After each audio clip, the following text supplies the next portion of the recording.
नमस्कार, बहुत स्वागत है आपका। आप देख रहे हैं ग्रांड ज्योतिष सीक्रेट। मिथुन राशि वालों, आज हम आपके बारे में विस्तार से जानेंगे। अभी तक हमने जाना आपके व्यक्तित्व, आपका भाग्यांक, आपका दुश्मन, आपके मित्र या फिर आपका जो विवाह के बारे में। लेकिन आज जो हम बात करेंगे वो आपके बारे में और विस्तार से। तो अगर आप मिथुन राशि के हैं तो देखिए, वैसे तो हर 12वां व्यक्ति मिथुन राशि का है, लेकिन मिथुन राशि के भी 3 हिस्से होते हैं। यानी मिथुन राशि, हर मिथुन वाला एक तरह का नहीं होता, बल्कि 3 तरह के होते हैं। यानी 3 नक्षत्र से मिलकर बना है मिथुन राशि। और ऐसा आप कह सकते हैं कि मिथुन राशि के 3 हिस्से होते हैं। तो मिथुन राशि में जो 3 नक्षत्र है वो है मृगशिरा, आद्रा और पुनर्वसु। तो मृगशिरा वाले मिथुन राशि के लोग अलग तरह के होंगे, आद्रा नक्षत्र वाले मिथुन राशि के लोग अलग तरह के होंगे और पुनर्वसु नक्षत्र वाले मिथुन राशि के लोग भी अलग तरह के होंगे। तो आप सोचेंगे कि नक्षत्र का प्रभाव ऐसा कैसे। आज हम यही तो आपसे साझा करने वाले हैं कि मिथुन राशि जो है वो बुध की राशि है। और मिथुन राशि की खासियत ये है कि मिथुन राशि के जो लोग हैं ना, एक तो वायु तत्व की राशि है, द्विस्वभाव की है। और मिथुन राशि का नेचर होता है दुविधा वाला। यानी इनके अंदर 2 तरह का नेचर पाया जाता है। तो इसी कारण ये द्विस्वभाव की राशि है। हाँ ना हाँ ना की स्थिति में अक्सर ये फंसे रहते हैं।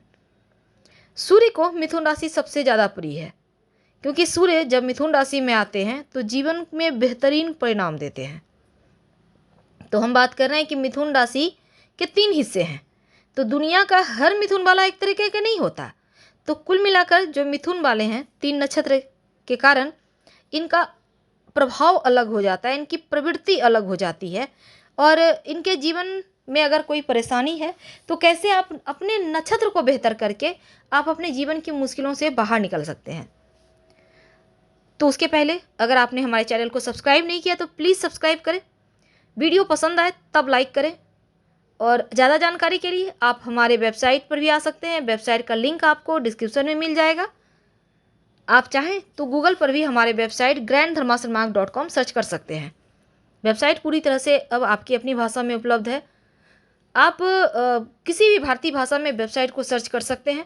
वेबसाइट पर आने के बाद दाहिने साइड ऊपर में सर्च लैंग्वेज लिखा है, इसको टच कीजिए।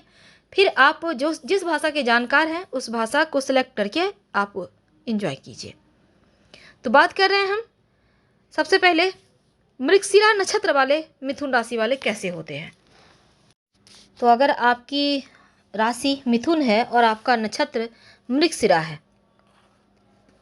तो यहाँ पर सबसे पहले ये जान लें कि मिथुन राशि का स्वामी बुध है और मृगशिरा नक्षत्र का स्वामी मंगल है। और मृगशिरा नक्षत्र के 4 हिस्से हैं। 2 हिस्से यानी जो 4 चरण हैं, तो पहला और दूसरा चरण वृषभ राशि में आता है, तीसरा और चौथा चरण मिथुन राशि में आता है। तो मृगशिरा नक्षत्र में मिथुन राशि थोड़ा कमज़ोर हो जाती है, क्योंकि मंगल के नक्षत्र में जो बुध की राशि है वो तो कमज़ोर होगी ही, क्योंकि आमतौर पर सुख संपत्ति तो इनके जीवन में रहता है, लेकिन कभी कभी स्किन की प्रॉब्लम इनके जीवन में परेशान करती है।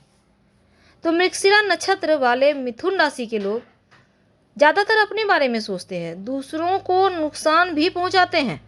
अगर आपका नक्षत्र मृगशिरा है, मिथुन राशि के हैं आप, तो घर में खैर का पौधा लगाइए। आपको नर्सरी में खैर का पौधा मिल जाएगा और उसकी देखभाल कीजिए। जैसे जैसे पौधा बड़ा होगा वैसे वैसे जीवन की मुश्किलें समाप्त हो जाएगी। आप चाहें तो रोड साइड या बगीचे में भी कहीं लगा सकते हैं। ऐसी जगह लगाइए कि आप देखभाल कर सकें, उसमें पानी डाल सकें।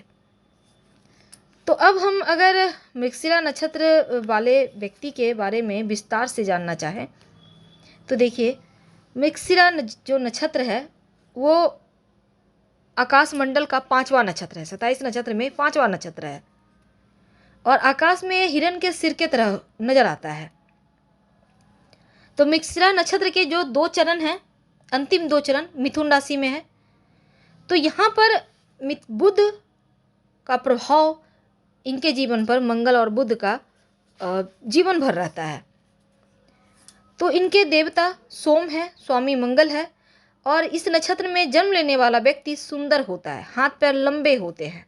इनको स्त्री, भवन, वाहन सब तरह का सुख मिलता है, लेकिन मंगल भी आपकी कुंडली में बढ़िया होना चाहिए।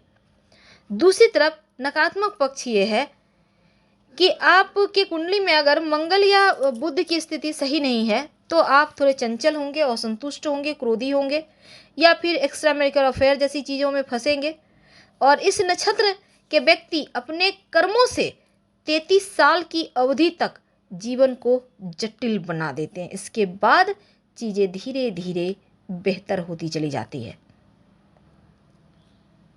तो मृगशिरा नक्षत्र में जन्म लेने वाला व्यक्ति अपने दम पर कामयाबी भी प्राप्त करता है, क्योंकि वैदिक ज्योतिष में 5वें स्थान पर आने वाला ये मृगशिरा नक्षत्र के बारे में कहा जाता है कि एक बार प्रजापति ब्रह्मा का मोह उनकी ही पुत्री पर जागृत हो गया, जिससे भोलेनाथ को अत्यंत क्रोध आया। उन्होंने ब्रह्मदेव पर बाण चला दिया।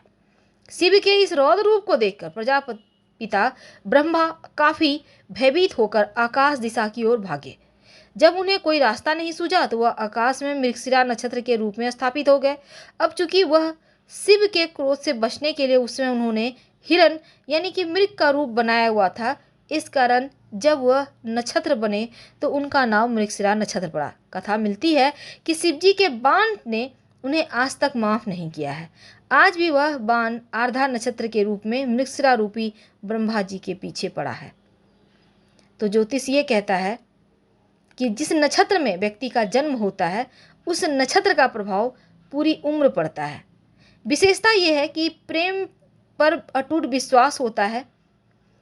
कई बार ये भरोसा ज़्यादा करते हैं, और इस नक्षत्र में जो लोग अपने हाथ में काम लेते हैं मेहनत लगन से पूरा करते हैं, अच्छे दिखते हैं, आकर्षक व्यक्तित्व के स्वामी होते हैं, और साथ ही सबसे प्रेम करने वाले होते हैं, ढेर सारे मित्र होते हैं। इनका वैवाहिक जीवन कुल मिलाकर बेहतर होता है। लेकिन अगर हम दूसरी तरफ बात करें तो मृगशिरा नक्षत्र वालों को भ्रमण करना अच्छा लगता है। इनका सफ़ेद रंग प्रिय है। इनका चेहरा बहुत ही सुंदर आकर्षक होता है। हालांकि स्वभाव से चतुर और चंचल होते हैं। धन को सोच समझकर खर्च करते हैं, इसी कारण लोग इन्हें कंजूस कहते हैं। किसी भी निर्णय पर पहुंचने के पहले 4 बार सोचेंगे, फिर आगे बढ़ेंगे, और गुस्सा हो जाएं तो बाद में पछताते भी हैं। तो ये लोग हमेशा ऊर्जा से भरे होते हैं। अब स्वामी ग्रह मंगल है तो इनका दिल साफ होता है। कोई इनके साथ छल करे तो माफ़ नहीं करते। वैवाहिक जीवन इनका अच्छा होता है, और उम्र के 33 साल के बाद अचानक से जीवन में सब कुछ बढ़िया हो जाता है, भाग्योदय हो जाता है। लेकिन दूसरी तरफ कुछ उपाय होते हैं जो आपको करने से जीवन आपका बेहतर हो जाता है। मृगशिरा नक्षत्र वाले व्यक्ति के हाथ पैर पतले होते हैं, और इस नक्षत्र वाले जो होते हैं वो साधारण हैं, दिखते हैं मतलब बॉडी से, पर लंबे चौड़े भी होते हैं, पर हाथ पैर थोड़े पतले होते हैं। रंग इनका थोड़ा मध्यम होता है, और बचपन में इनको थोड़ी सी बीमारियां परेशान करती है। घर परिवार के लोगों से प्रेम करने वाले, लेकिन गलतफहमी के कारण कई बार पारिवारिक प्रेम नहीं मिल पाता।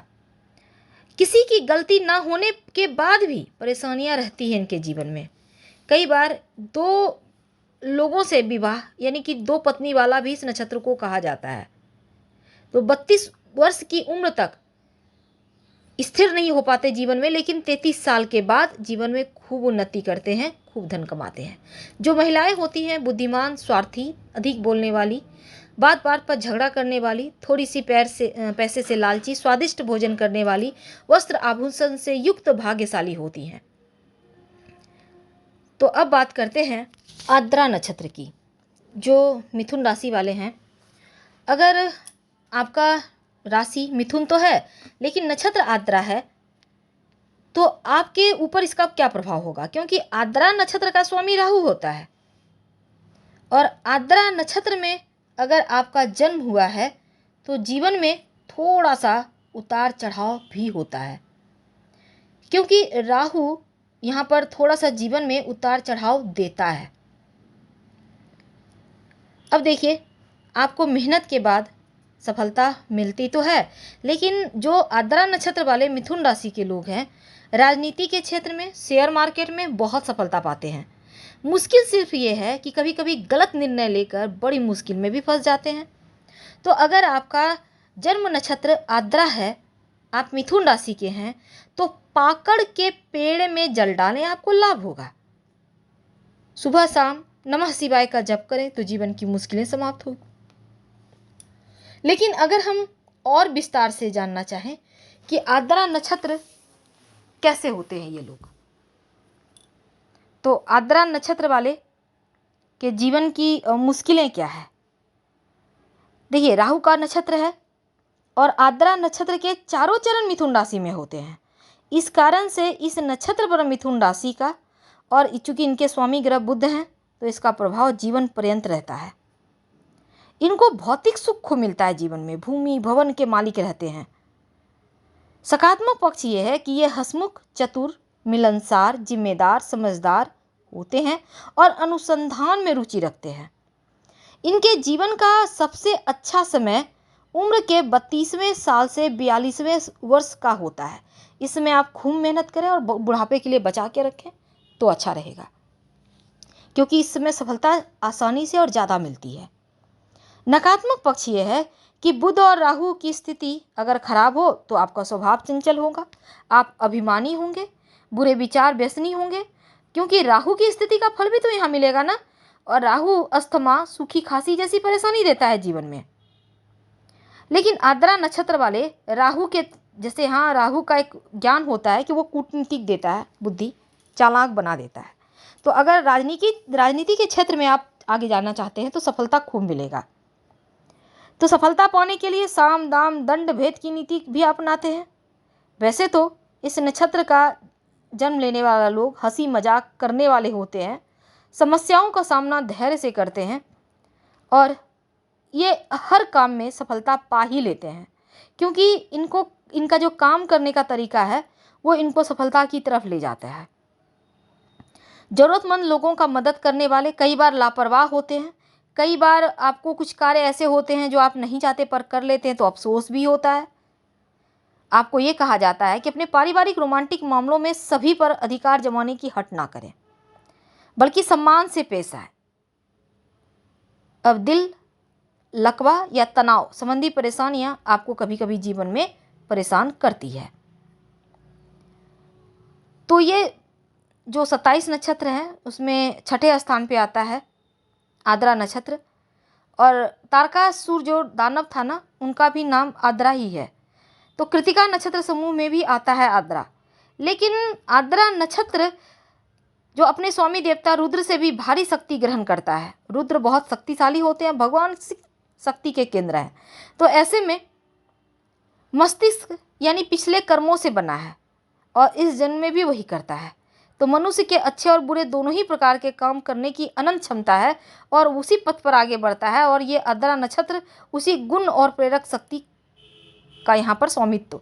लेकिन दूसरी तरफ आर्द्रा वाले जो लोग हैं उनकी ताकत क्या है। देखिए, आर्द्रा नक्षत्र राहु बुध से है, तो ऐसे में वासना, एक गलत अर्थ, कोमलता व्यक्तित्व को रत्न जैसा चमक देता है। लेकिन साफ सुथरी योजनाओं में आगे बढ़ें तो आप सफल भी होते हैं। अपने आप को पहचानिए, आप क्या हैं, आप क्या कर सकते हैं, ये बहुत आवश्यक है। दूसरी तरफ भौतिकता के तंत्र को समझना होगा, अर्थ जानना होगा, फिर आगे बढ़ना होगा। कमजोरी क्या है, सत्ता के मद में चूर हो जाते हैं कभी कभी, इसी कारण जीवन में उतार चढ़ाव आते हैं। आप बहुत अस्थिर अहमवादी भी हो सकते हैं, क्योंकि यहाँ पर राहु एक्टिव है। तो थोड़ा सा संभल के आगे बढ़ना चाहिए और जो उपाय हमने कहा है वो करते रहे। अब जानते हैं पुनर्वसु नक्षत्र के बारे में। तो अंतिम नक्षत्र जो मिथुन राशि में आता है वो है पुनर्वसु नक्षत्र। तो पुनर्वसु नक्षत्र का प्रभाव क्या होगा मिथुन राशि पर, क्योंकि पुनर्वसु नक्षत्र का स्वामी बृहस्पति है। 4 चरण होते हैं, 3 चरण मिथुन राशि में है और अंतिम कर्क राशि में है। तो जो पहले 3 चरण मिथुन राशि में है, इस कारण से मिथुन वाले बहुत बुद्धिमान हो जाते हैं। तो पुनर्वसु नक्षत्र वाले मिथुन राशि वाले बहुत अच्छा बोलते हैं, क्विक जवाब देते हैं, हार्जी जवाब होते हैं, लिखने पढ़ने में बहुत माहिर होते हैं, दिमाग के तेज होते हैं। आपको बांस का पौधा लगाना चाहिए, नियमित रूप से देखभाल करना चाहिए। लेकिन बहुत सारे हमारे धर्म में बांस का पौधा लगाने को मनाही करते हैं, इसलिए कोई बात नहीं, कहीं भी बांस का पौधा हो नियमित रूप से आप थोड़ा जल दे दिया करें, प्रणाम कर लिया करें, जीवन में उन्नति आप खूब करेंगे। तो पुनर्वसु नक्षत्र वाले, इनकी वाणी कोमल होती है, मधुर होती है, क्योंकि गुरु का प्रभाव है, इसलिए ये बहुत ज़्यादा गुणवान भी होते हैं। इनकी यादाश्त अच्छी होती है और 27 नक्षत्र में 7वां स्थान है इस नक्षत्र का। मान्यता है कि पुनर्वसु नक्षत्र में जिनका जन्म होता है, इनके अंदर दैवीय शक्तियाँ होती हैं और समय समय पर इन्हें ईश्वरीय कृपा भी मिलता रहता है। ये लोग बड़े ही नेक और सरल स्वभाव के होते हैं, जिस कारण इनको जीवन में मान सम्मान खूब मिलता है। पढ़ने लिखने में बुद्धिमान होते हैं, अपनी योग्यता के बल पर सरकारी क्षेत्र में उच्च पदों को प्राप्त करते हैं। तो बुद्ध और गुरु का प्रभाव है, तो आर्थिक मामलों में अच्छे जानकार होते हैं, धन संबंधी चीज़ों में सफलता प्राप्त करते हैं और आमतौर पर इस नक्षत्र में जन्म लेने वाला व्यक्ति आर्थिक रूप से संपन्न होता है। इनका पारिवारिक वैवाहिक जीवन भी सुखद होता है, बच्चे बड़े ही शिक्षित और समझदार होते हैं।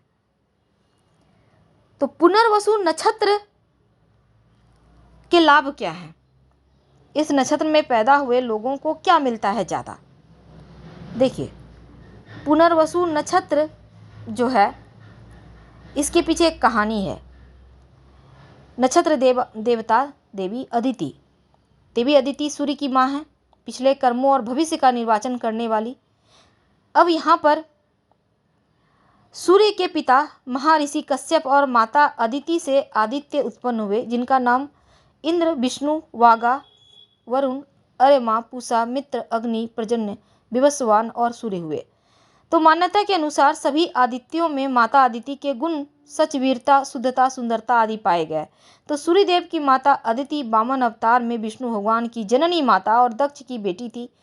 और तो यहाँ पर भगवान श्री राम जी का जन्म नक्षत्र पुनर्वसु है, क्योंकि वे भगवान विष्णु के अवतार थे। तो जिनका नक्षत्र पुनर्वसु नक्षत्र में होता है, जिनका जन्म, उनके लिए देखिए, सबसे पहली बात तो आपको सफ़ेद, पीला, हरा रंग का कपड़ा ज़्यादा से ज़्यादा प्रयोग करना चाहिए। आपको वैसे तो आकड़े अर्क का पेड़ जो होता है, इसका जड़ भी आप ताबीज में धारण कर सकते हैं, नकारात्मक प्रभाव से बचे रहेंगे। और साथ ही आप अपने जीवन के बुरे प्रभावों को कम करने के लिए आप नमः शिवाय का जप कर सकते हैं। वैसे तो पुनर्वसु नक्षत्र का वैदिक मंत्र होता है, पर उतना में आपको नहीं करना, छोटा सा काम करें, ईमानदार रहें, दोस्त आपके अच्छे मार्गदर्शन करते रहेंगे जीवन पर्यंत। अब दूसरी तरफ सूखी बंजर जमीन को हरा भरा कर देने वाला ये नक्षत्र है, यानी जीवन की जो कमजोरी है उसको ताकत बना देगा। पुनर्वसु नक्षत्र में जन्म लेने वाला व्यक्ति ईमानदार, धैर्यवान, मित्रतापूर्ण व्यवहार रखने वाला होता है, साथ ही परोपकारी होता है। जो पुरुष होते हैं पुनर्वसु नक्षत्र वाले, ये लोग इनके विचार को समझ पाना आसान नहीं, कभी कभी गुस्सैल होते हैं, लेकिन कभी शांत हो जाते हैं। जीवन में उन्नति करने वाले होते हैं। जो स्त्री होती है, वो घने और लंबे काले बाल होते हैं, अच्छा बोलती हैं, बड़ी बड़ी आंखों वाली, ऊंची नाक वाली, लेकिन कभी कभी बात का बतंगर भी बना देती हैं, बहस करने वाली होती है। हालांकि पुनर्वसु नक्षत्र के बारे में कहा जाता है कि बार बार धन लाभ कराने वाला यह नक्षत्र है, ईश्वर की कृपा देने वाला यह नक्षत्र है। तो आप बड़े लकी हैं। फिलहाल विदा लेते हैं। हर हर महादेव। लाइक कर सब्सक्राइब जरूर करें।